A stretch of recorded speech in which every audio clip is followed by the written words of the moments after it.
ਤੇ ਉਧਰ ਨਵਜੋਤ ਸਿੰਘ ਸਿੱਧੂ ਅੱਜ ਡੇਰਾ ਬਾਬਾ ਨਾਨਕ ਜਾਣਗੇ। ਕਰਤਾਰਪੁਰ ਲਾਂਘਾ ਖੋਲਣ ਦੇ ਲਈ ਅਰਦਾਸ ਉਹਨਾਂ ਦੇ ਵੱਲੋਂ ਕੀਤੀ ਜਾਣੀ ਹੈ। ਕੋਰੋਨਾ ਵਾਇਰਸ ਦੇ ਕਾਰਨ ਪਿਛਲੇ ਸਾਲ ਮਾਰਚ ਮਹੀਨੇ ਤੋਂ ਕੋਰੀਡੋਰ ਬੰਦ ਹੈ। ਸਿੱਖ ਆਗੂਆਂ ਦੇ ਵੱਲੋਂ ਵੀ ਲਗਾਤਾਰ ਲਾਂਘਾ ਖੋਲਣ ਦੀ ਮੰਗ ਕੀਤੀ ਜਾ ਰਹੀ ਹੈ। ਕਰਤਾਰਪੁਰ ਲਾਂਘਾ ਦੁਬਾਰਾ ਖੋਲਣ ਦੀ ਮੰਗ ਲਗਾਤਾਰ ਕੀਤੀ ਜਾ ਰਹੀ ਹੈ ਤੇ ਇਸ ਦੇ ਲਈ ਅੱਜ ਅਰਦਾਸ ਕਰਨ ਦੇ ਲਈ ਡੇਰਾ ਬਾਬਾ ਨਾਨਕ ਨਵਜੋਤ ਸਿੰਘ ਸਿੱਧੂ ਜਾਣਗੇ। कोरोना वायरस के कारण कॉरिडोर बंद किया गया सी, जो कि अजे तक खोलिया नहीं गया। वख-वख सिख जथेबंदियां SGPC भी इसकी मंग करती रही है कि लांघा खोलिया जाए। ते हुण नवजोत सिंह सिद्धू डेरा बाबा नानक जाणगे ते उत्थे अरदास करनगे करतारपुर लांघा खोलण दे लई।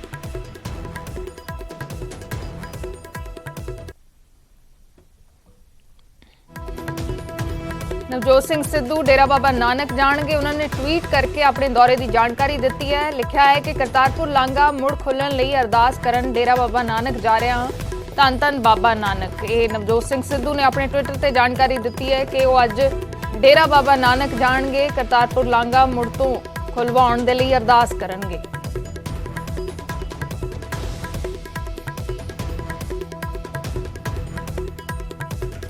नवजोत सिंह सिद्धू लगातार वख-वख मुद्दों ते अपनी सरकार नूं घेर रहे ने ते हुण एक बार फिर AG ते DGP की नियुक्ति नूं लैके सवाल चुके ने।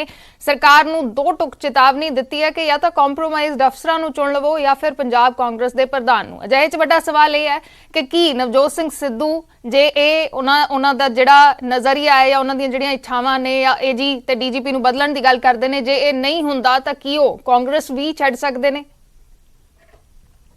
राहुल जी और प्रियंका जी दे सिपाही ने अपना अस्तीफा वापस लिया। I have taken back my resignation. चुनो, तुसी चुनो ना दो कॉम्प्रोमाइज अफसर या PPCC चीफ चुनो चुनो। 2 दिन पहला नवजोत सिंह सिद्धू ने अस्तीफा वापस लैण वाला बयान दिता सी, तो हुण मुड़ तो प्रधानगी की कुर्सी छड्डण दी धमकी दे के सिद्धू ने ना सिर्फ चन्नी सरकार दे लई बल्कि कांग्रेस हाईकमान दे लई भी नवी मुसीबत खड़ी कर दी है। नवजोत सिंह सिद्धू का बयान AG ਅਤੇ DGP ਦੀ ਨਿਯੁਕਤੀ ਨੂੰ ਲੈ ਕੇ ਸੀ। ਉਹਨਾਂ ਨੇ ਸਾਫ਼ ਤੌਰ ਤੇ ਸਰਕਾਰ ਨੂੰ ਧਮਕੀ ਦਿੱਤੀ ਕਿ ਜਾਂ ਪਾਰਟੀ ਉਹਨਾਂ ਨੂੰ पार्टी के अहुदे के लिए चुने या फिर अफसरों को चुनन जिन्हां दा वो विरोध कर रहे हैं। हालांकि सिद्धू की इस धमकी तो बाद कैबिनेट मंत्री राजकुमार वेरका ने मामले को शांत करने की कोशिश करके दावा किया कि दागी अफसरों को हटाया जाएगा जिन्हां ते सवाल चुके जा रहे हैं।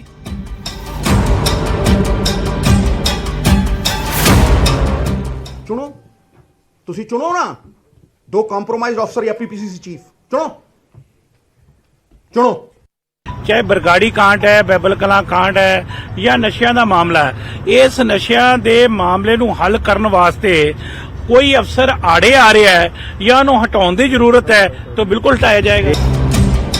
सिद्धू ने सिर्फ चन्नी सरकार और हाईकमान नूं धमकी ही नहीं दी बल्कि उन्होंने अपने एजेंडे नूं ना मनण ते 2022 दे लई वड्डी सियासी भविष्यवाणी भी कर दी। सिद्धू ने कहा कि 2022 तो पहला जां तां सुधार हो जाएगा या सूबा रहण योग नहीं रहेगा। उस कगार दे उत्ते इलेक्शन जिथे पंजाब या डैमेज कंट्रोल हो सकता या फिर इररिपेयरेबल डैमेज हो, रहण जोगा नहीं रहना सूबा। एक तो बाद एक खुल के चन्नी सरकार के खिलाफ बयान दे रहे हैं। हाईकमान सामने चुनौतियां पेश कर रहे हैं और पंजाब की सियासत दे विच कई सवाल खड़े कर रहे हैं। हाईकमान हुण नवजोत सिंह सिद्धू के सामने झुकेगी या फिर कोई सख्त फैसला लैके 2022 दीयां चोणां विच उतरेगी? चंडीगढ़ तो रोहित बंसल, न्यूज़ 18 पंजाब।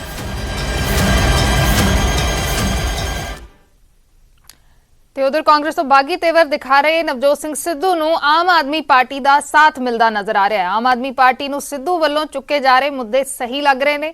ਰਾਘਵ ਚੱਡਾ ਨੇ ਨਾ ਸਿਰਫ ਸਿੱਧੂ ਦਾ ਸਮਰਥਨ ਕੀਤਾ ਬਲਕਿ ਮੁੱਖ ਮੰਤਰੀ ਚੰਨੀ ਤੇ ਨਿਸ਼ਾਨਾ ਵੀ ਸਾਧਿਆ। नहीं, मैं सिद्धू साहब पे और उनके भविष्य पे, उनके फ्यूचर पे बोलने वाला कौन होता हूं, ये तो सिद्धू साहब को तय करना है। नहीं, लेकिन मैं मुद्दों की बात कर रहा हूं। जो मुद्दे उठाए जा रहे हैं वो मुद्दे वैलिड हैं। चन्नी साहब, जिन्हें मैं ड्रामेबाज मुख्यमंत्री कहता हूं, वो कैप्टन अमरिंदर की राह पे चल रहे हैं। कैप्टन अमरिंदर की लेगेसी को आगे बढ़ाते हुए आज चन्नी साहब ने अपनी सरकार के मंत्रियों को और MLAs को नौकरियां देनी शुरू कर दी, उनके बच्चों को, उनके रिश्तेदारों को नौकरी देनी शुरू कर दी। मैं एक चीज साफ कर दूं, चन्नी में और कैप्टन साहब में कोई फर्क नहीं है। चन्नी साहब और कैप्टन साहब में कोरा भी फर्क नहीं है, एकदम सेम है। बस इतना है कि चन्नी साहब को फोटो खिंचवाना, थोड़ी ड्रामेबाजी करनी अच्छी आती है। बाकी जो काम कैप्टन साहब करते थे वही काम चन्नी साहब कर रहे हैं अपने मंत्री। ਉਧਰ ਬੀਐਸਐਫ ਦੇ ਮੁੱਦੇ ਤੇ ਵੀ ਸਿਆਸੀ ਘਮਸਾਨ ਲਗਾਤਾਰ ਜਾਰੀ ਹੈ। ਆਮ ਆਦਮੀ ਪਾਰਟੀ ਨੇ ਚੰਨੀ ਸਰਕਾਰ ਨੂੰ ਨਸੀਹਤ ਦਿੱਤੀ ਹੈ। ਅਮਨ ਅਰੋੜਾ ਨੇ ਕਿਹਾ ਕਿ ਵਿਧਾਨ ਸਭਾ 'ਚ ਮਤਾ ਲਿਆਉਣ ਦੇ ਨਾਲ ਕੁਝ ਨਹੀਂ ਹੋਣਾ, ਸਰਕਾਰ ਨੂੰ ਸੁਪਰੀਮ ਕੋਰਟ ਦੇ ਵਿੱਚ ਫੈਸਲੇ ਨੂੰ ਚੁਣੌਤੀ ਦੇਣੀ ਚਾਹੀਦੀ ਹੈ। ਆਲ ਪਾਰਟੀ ਮੀਟਿੰਗ ਦੇ ਵਿੱਚ ਵੀ ਆਮ ਆਦਮੀ ਪਾਰਟੀ ਨੇ ਇਹ ਮੁੱਦਾ ਚੁੱਕਿਆ ਸੀ। ਅਮਨ ਅਰੋੜਾ ਦਾ ਕਹਿਣਾ ਹੈ ਕਿ ਮੁੱਖ ਮੰਤਰੀ ਚੰਨੀ, ਰੰਧਾਵਾ ਤੇ ਸਿੱਧੂ ਨੇ ਇਸ ਤੇ ਸਹਿਮਤੀ ਦਾ ਆਮ ਆਦਮੀ ਪਾਰਟੀ ਨੇ ਨਸੀਹਤ ਦਿੱਤੀ ਹੈ ਚੰਨੀ ਸਰਕਾਰ ਨੂੰ ਕਿ ਬੀਐਸਐਫ ਦੇ ਮੁੱਦੇ ਤੇ ਵਿਧਾਨ ਸਭਾ 'ਚ ਮਤਾ ਪਾਸ ਕਰਕੇ ਕੁਝ ਨਹੀਂ ਹੋਣਾ, ਇਸ ਨੂੰ ਸੁਪਰੀਮ ਕੋਰਟ 'ਚ ਚੁਣੌਤੀ ਦੇਣ ਦੀ ਜ਼ਰੂਰਤ ਹੈ।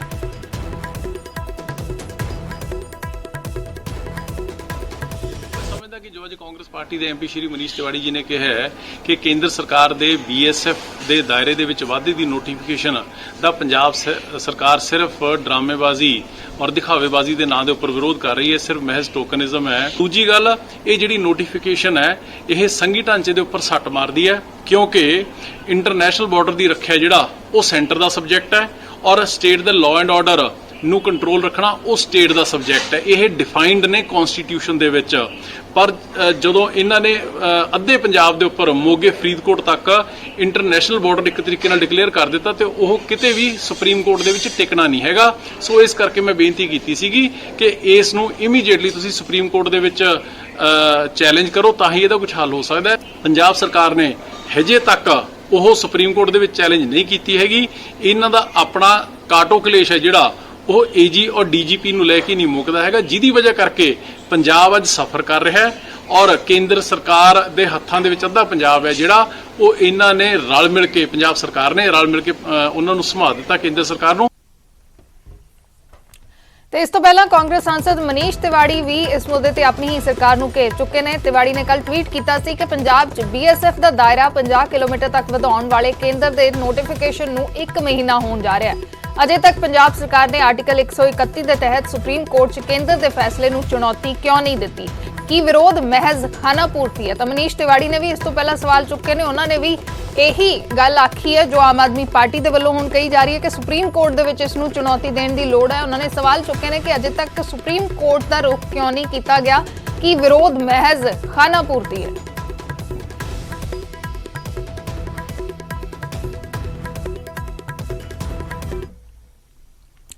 ਤੇ ਉਧਰ ਕਿਸਾਨ ਆਗੂ ਗੁਰਨਾਮ ਸਿੰਘ ਚੜੂਨੀ ਦੀ ਪੰਜਾਬ ਚੋਣਾਂ 'ਚ ਐਂਟਰੀ ਹੁੰਦੀ ਨਜ਼ਰ ਆ ਰਹੀ ਹੈ। ਗੁਰਨਾਮ ਚੜੂਨੀ ਨੇ ਪਹਿਲੇ ਉਮੀਦਵਾਰ ਦਾ ਐਲਾਨ ਕਰ ਦਿੱਤਾ ਹੈ। ਫਤਿਹਗੜ੍ਹ ਸਾਹਿਬ ਤੋਂ ਸਰਬਜੀਤ ਮੱਖਣ ਨੂੰ ਉਮੀਦਵਾਰ ਐਲਾਨਿਆ ਹੈ। ਹੁਣ ਤੱਕ ਸਾਰੀਆਂ ਪਾਰਟੀਆਂ ਨੇ ਲੋਕਾਂ ਨੂੰ ਲੁੱਟਿਆ ਹੈ। ਚੜੂਨੀ ਨੇ ਕਿਹਾ ਕਿ ਹੁਣ ਤੱਕ ਸਾਰੀਆਂ ਪਾਰਟੀਆਂ ਲੋਕਾਂ ਨੂੰ ਲੁੱਟਦੀਆਂ ਆਈਆਂ ਨੇ, ਕਿਸਾਨਾਂ ਤੇ ਮਜ਼ਦੂਰਾਂ ਨੂੰ ਸਿਆਸਤ 'ਚ ਪੈਰ ਰੱਖਣਾ ਹੀ ਪਏਗਾ। ਇਹ ਗੁਰਨਾਮ ਸਿੰਘ ਚੜੂਨੀ ਦਾ ਕਹਿਣਾ ਹੈ। ਤਾਂ ਲਗਾਤਾਰ ਵਿਵਾਦਾਂ ਦੇ ਵਿੱਚ ਰਹੇ ਨੇ ਗੁਰਨਾਮ ਸਿੰਘ ਚੜੂਨੀ ਪੰਜਾਬ ਚੋਣਾਂ ਨੂੰ ਲੈ ਕੇ, ਉਹਨਾਂ ਦੇ ਬਿਆਨਾਂ ਨੂੰ ਲੈ ਕੇ, ਤੇ ਹੁਣ ਉਹਨਾਂ ਨੇ ਫਤਿਹਗੜ੍ਹ ਸਾਹਿਬ ਤੋਂ ਉਮੀਦਵਾਰ ਵੀ ਐਲਾਨ ਦਿੱਤਾ ਹੈ।